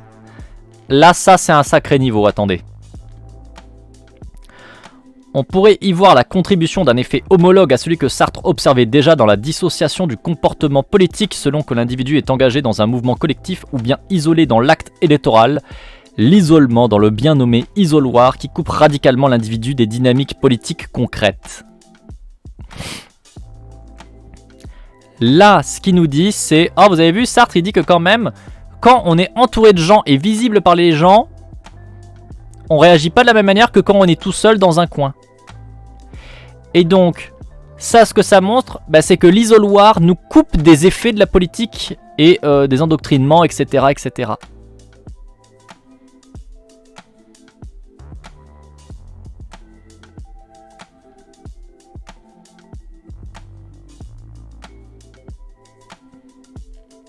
C'est marrant quand même, hein.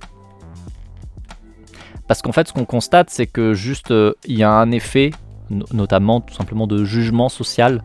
Si tu te comportes comme un gros sac à merde en foule, tu seras visible. On pourra te juger pour tes actes. Oh, incroyable. Et dans l'isoloir, tu peux voter tranquillement pour Zemmour et tout ce que tu veux comme sombre merde. Personne ne le saura.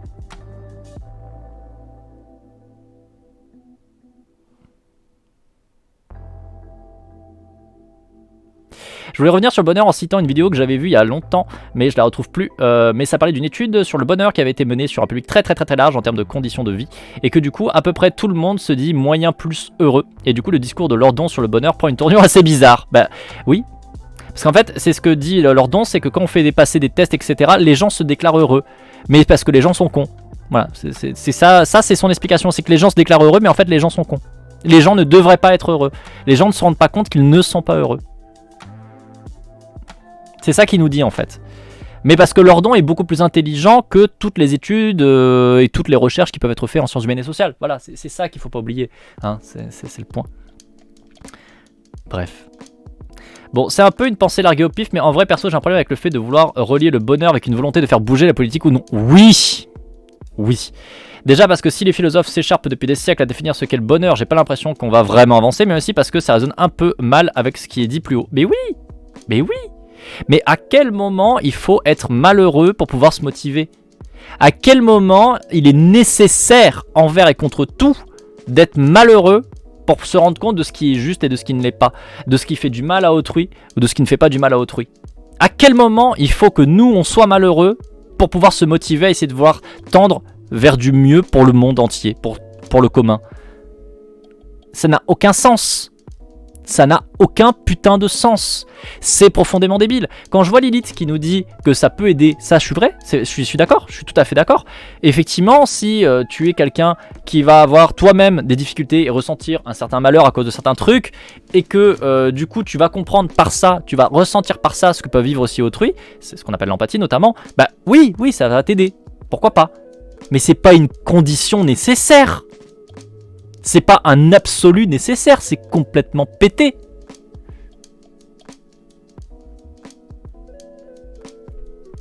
Parce qu'on fonctionne avec du relativisme dans cette société. Je vois vraiment pas où est-ce qu'il veut aller. C'est un livre qui s'appelle Les affects de la politique, quoi. Donc on pourrait s'y attendre à aller vers ça, mais on sait toujours pas vers où on part, à part vous êtes tous de connes. Merde quoi. Bah non, c'est logique en fait, vu ce qu'il raconte. Parce qu'en gros il nous dit que d'un côté il y a des gens qui sont rationnels, qui font preuve de réflexion, qui voient les affects, qui peuvent les utiliser, etc. Et de l'autre côté tu as la masse, la foule, qui est seulement soumis à ses émotions en fait, et donc que en fait il faut des bons politiques. Ils font des bons politiques qui vont savoir bien manier les affects et surtout pouvoir manier les affects pour pouvoir amener à des choses bien, à des choses qui font du bien au commun. Il faut un leader éclairé, quoi. En gros, ce qu'il nous dit, toute la proposition de son livre, c'est de nous dire écoutez, il nous faut un leader éclairé qui saura comprendre les affects, ce que ressente la population, qui saura jouer avec les affects pour les amener dans la bonne direction, dans le sens nécessaire pour le bien commun, parce que les petits dirigeants éclairés, c'est mieux pour nous tous. Parce que nous tous, nous sommes trop cons. Voilà. Manier les affects qui dirigent le peuple, c'est de la manipulation de masse, ça non? Oui. Oui, mais c'est pour le bien commun, donc ça va. Et comme dit Ultra Cute, de toute façon, nous on peut pas comprendre. On est la foule, donc en fait, nous on peut pas comprendre, on est trop cons. Voilà.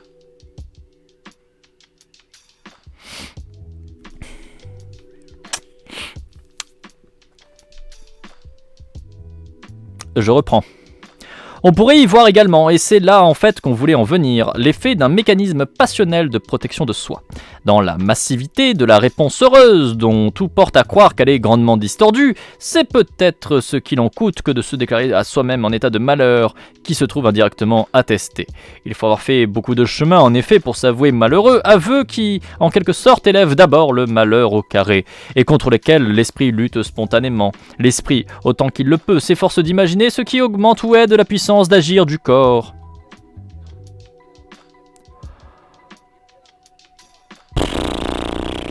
Ta gueule.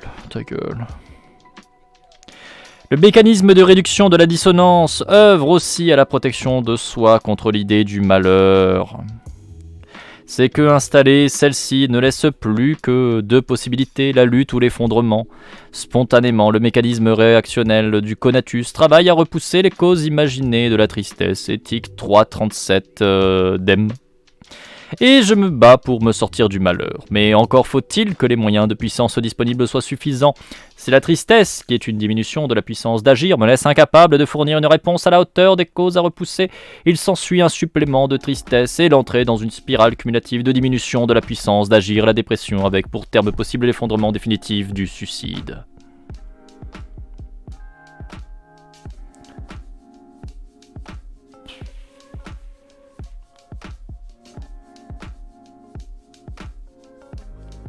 Tu peux nous le relire avec un ton plus solennel et une écho d'église, s'il te plaît. Oh mon dieu, mais quel enfer.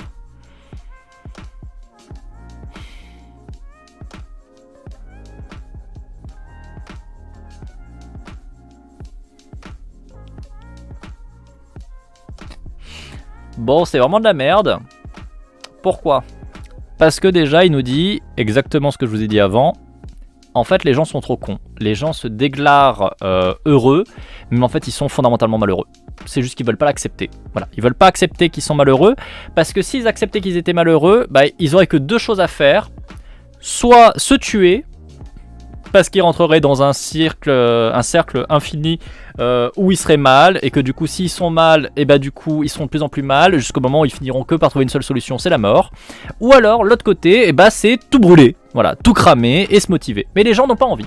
Les gens préfèrent rester dans le confort de l'inconfort et donc se dire que ça va, ils sont heureux et donc ils regardent pas le fait qu'ils sont malheureux.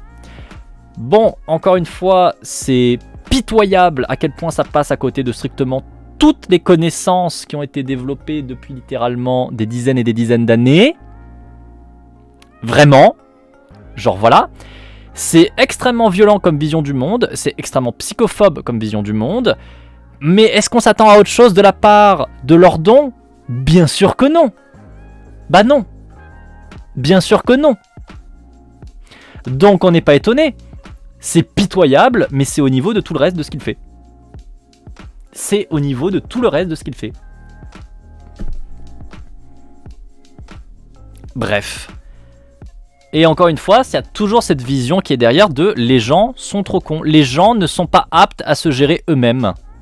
Les gens ne sont pas aptes à se gérer eux-mêmes et à avoir conscience de leur propre vérité. Hein. C'est ça aussi le propos, c'est que les gens se mentent. Hein. Et donc il faut quelqu'un, ou des quelqu'un, qui puisse diriger le peuple dans la bonne direction en leur disant mais prenez conscience de ce qui est vrai en fait. Là vous vous mentez à vous-même, acceptez la vérité et motivez-vous et partez dans ce sens-là.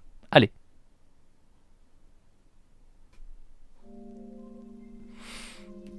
Mais parce qu'il faut quelqu'un pour nous diriger, hein. Parce que nous, on est trop cons. On est trop cons et on se ment à nous-mêmes. Ah là là. Parce qu'on est un peu lâche.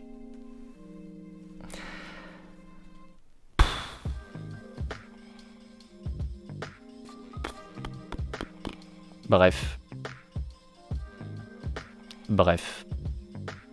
Ce mec parle au piquet de grève et chez des grosses orgas de gauche. Oui. Ce mec est validé. Ce mec est considéré comme grand penseur, bien, etc.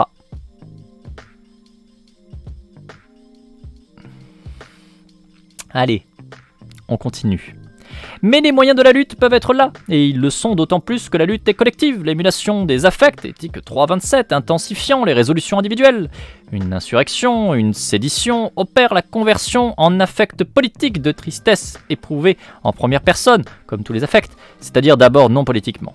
Elle est ce qui donne forme politique au mouvement réactionnel du conatus pour repousser les causes de la tristesse. Quand même, Lordon, il utilise beaucoup de mots juste pour nous insulter. C'est vraiment l'inefficience en termes de transmission d'idées. Ouais.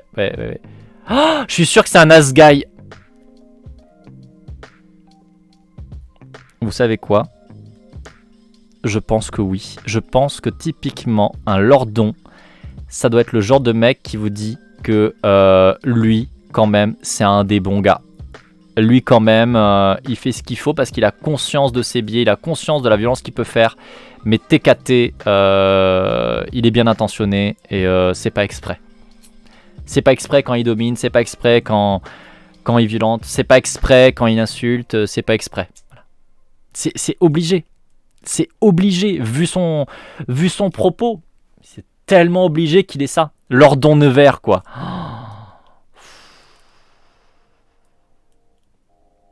Oh putain. Vous savez quoi? Un certain nombre d'entre vous ont dû voir la vidéo d'Alice. J'ai partagé dans le canal Discord Forêt Vénère la dernière vidéo de Alice Rage, qui est justement sur les horreurs des Nazgûl. Au vu du fonctionnement et des propos de Lordon, que lui il sait mieux que nous pour notre propre bien, je pense que Lordon serait typiquement la troisième histoire. Quatrième peut-être? Je sais plus. Bref, la dernière histoire de la vidéo. Pour moi, je suis sûr et certain que Lordon, il est typiquement dans ce trip de « Non mais je vais te manipuler mais c'est pour ton bien. Non mais je vais te détruire moralement mais c'est pour ton bien. Parce que t'es trop bête. Non mais tu crois trop que tu vaux mieux que ça. » Alors, je vais te mettre le lien. Par contre, je préviens très très fort que, attention, la vidéo est ultra vénère. Parce que ce ne sont que des histoires horribles. Alors attendez, AFK, je reviens très vite.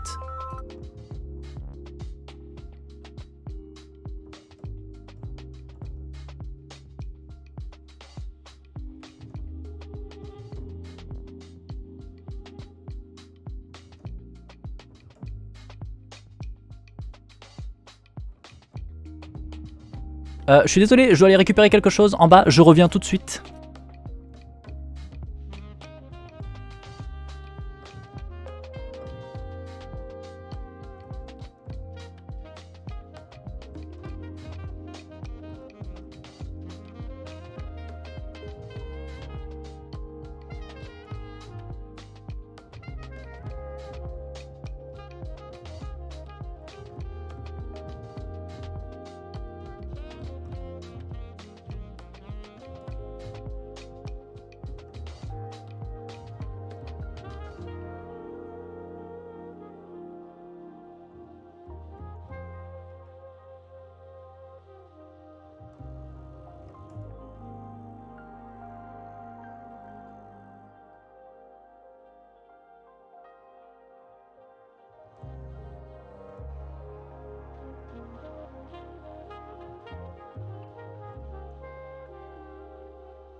bah voilà, je reviens et ça a cassé l'alerte.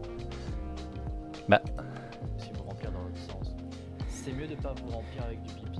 Non, c'est mieux de vous remplir pas avec du pipi. Je tiens à vous préciser quand même, boire du pipi, c'est pas ouf, c'est pas. Non, je vous recommande pas ça. Par contre, boire de l'eau, c'est mieux. Et après, du coup, vous aurez envie de faire pipi. Voilà, tout ça parce que je suis là pour vous distraire le temps d'une pause pipi. C'est important le pipi. Est-ce que vous avez des troubles urinaires potentiellement? Il faut penser à consulter pour les troubles urinaires. C'est important. C'est important. Bonjour, mais en voilà. Je ne sais pas qui, mais quelqu'un a déjà acheté la future lecture du soir. Du coup, merci à Anonyme. Merci beaucoup. Nous avons reçu l'incroyable Iron Widow. Donc comme je vous avais dit, de toute façon, on terminera d'abord la roue du temps. Mais voilà, après on ira attaquer ça. On ira attaquer ça. Et du coup, merci beaucoup. Merci beaucoup. C'est arrivé vite? Ah mais oui. J'avais aucune idée que ça était arrivé déjà, genre là maintenant. C'est pour ça que quand j'ai reçu l'appel, je me dis mais... Quoi? Il y a un truc qui m'attend en bas? Qu'est-ce que? Qu'est-ce que? Je ne comprends pas. Hop. Donc tout à l'heure, quelqu'un a demandé la vidéo de Alice Rage sur les Nazgûl. Je vous la mets dans le chat, mais attention. Il y a de très très gros trigger warning.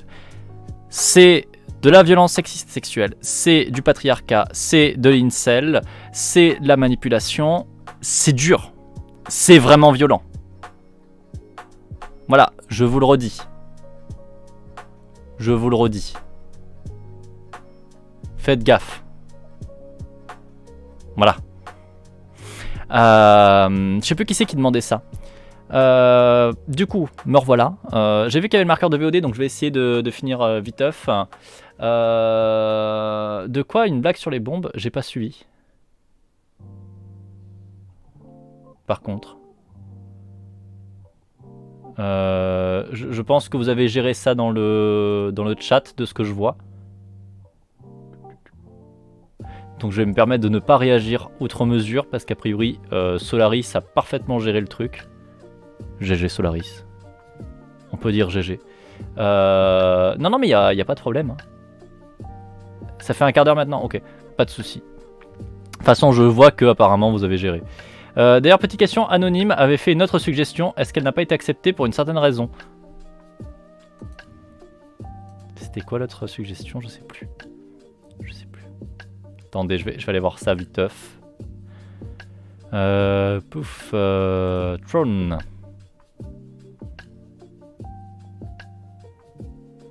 Je sais que j'ai refusé une suggestion qui était Petit ours brun. Les hommes hétéros le sont-ils vraiment et toujours dans les propositions? Parce qu'en fait j'ai pas eu le temps de checker. Tout simplement. Et du coup, est-ce que tu es anonyme? Est-ce que tu es Anonymous? Anonymous Nils? Est-ce que tu es Anonymous?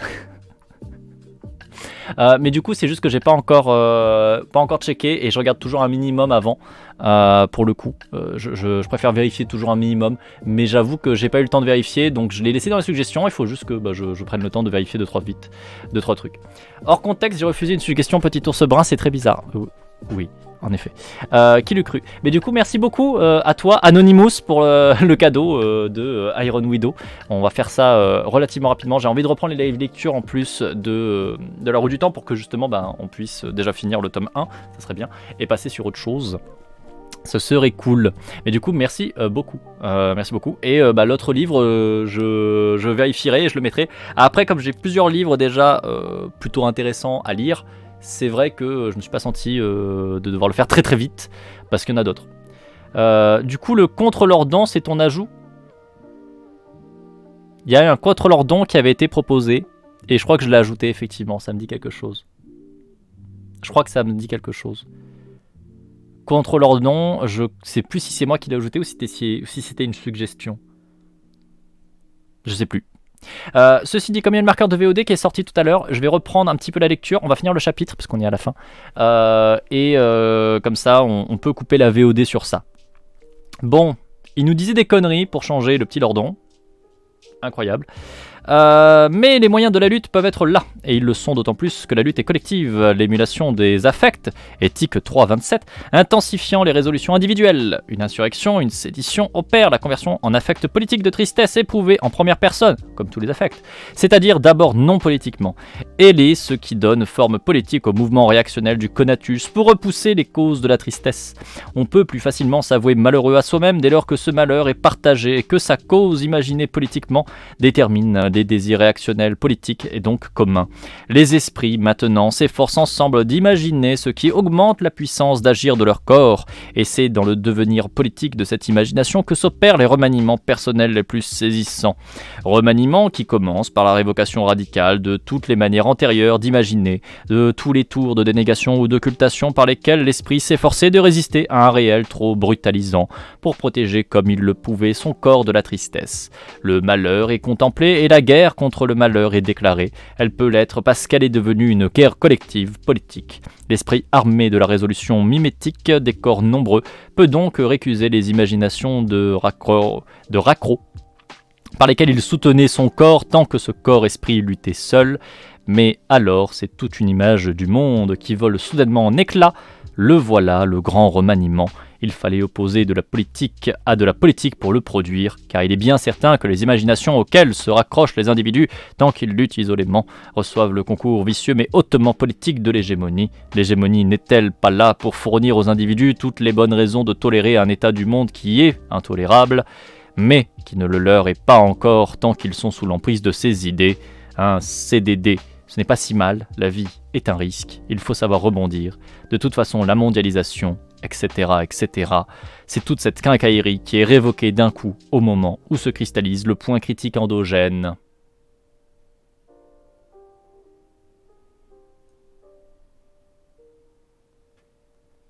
Fin de chapitre. Je me sens moins intelligent après avoir entendu ça.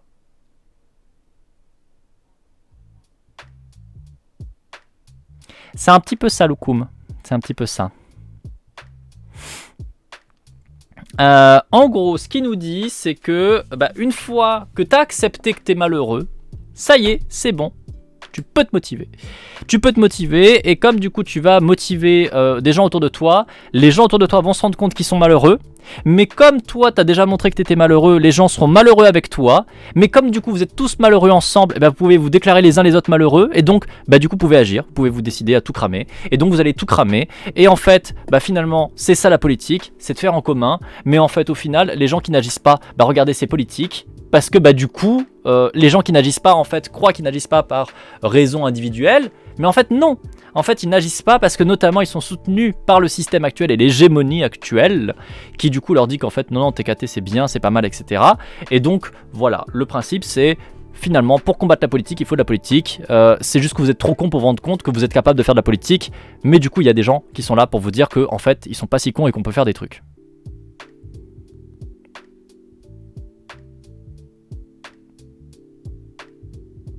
Et non, du coup, ça fait pas un suicide collectif. Justement, pour lui, dans son idée, il faut que les gens, quand ils se rendent compte qu'ils sont malheureux ensemble, vont pouvoir s'être mobilisés, vont pouvoir s'être mis en position de tout faire cramer.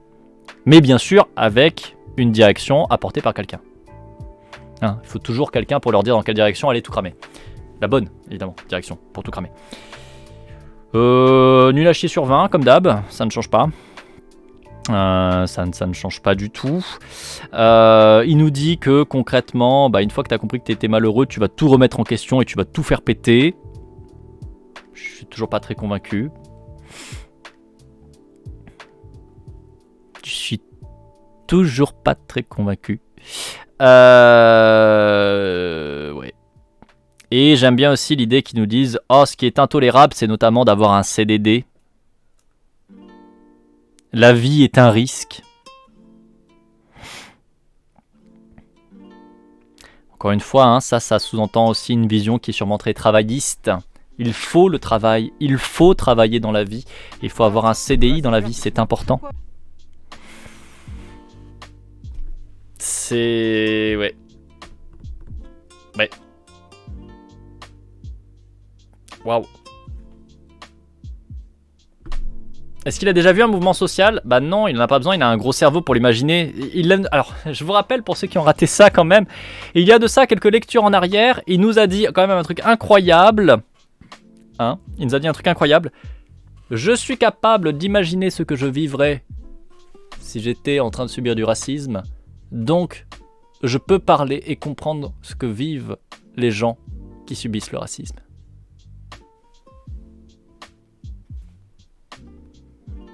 Donc je pense que là c'est le même niveau. Là il s'est dit, je peux imaginer un mouvement social, donc je sais ce qu'est un mouvement social.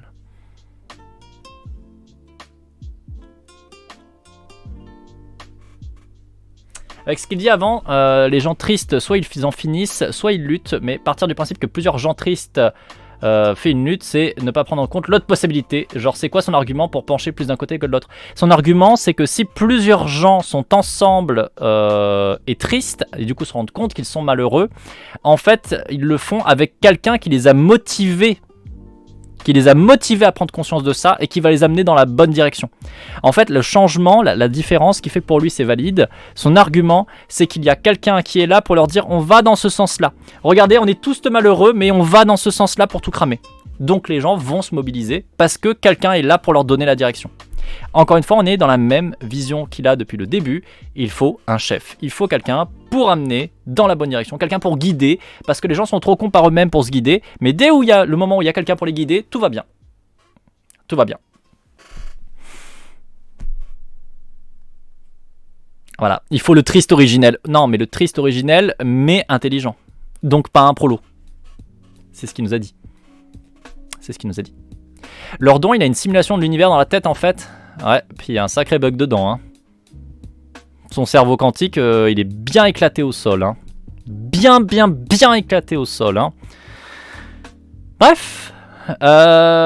Et si on s'arrêtait là pour cette VOD, à minima? Petite fougère de YouTube, ça fait une grosse VOD. J'ai vu le marqueur tout à l'heure, donc on a continué un petit peu, mais on va s'arrêter là quand même. Hein. Petite fougère de YouTube, j'espère que c'était intéressant, à minima. Voilà, bonne récupération. Des bisous. Ciao, ciao, ciao.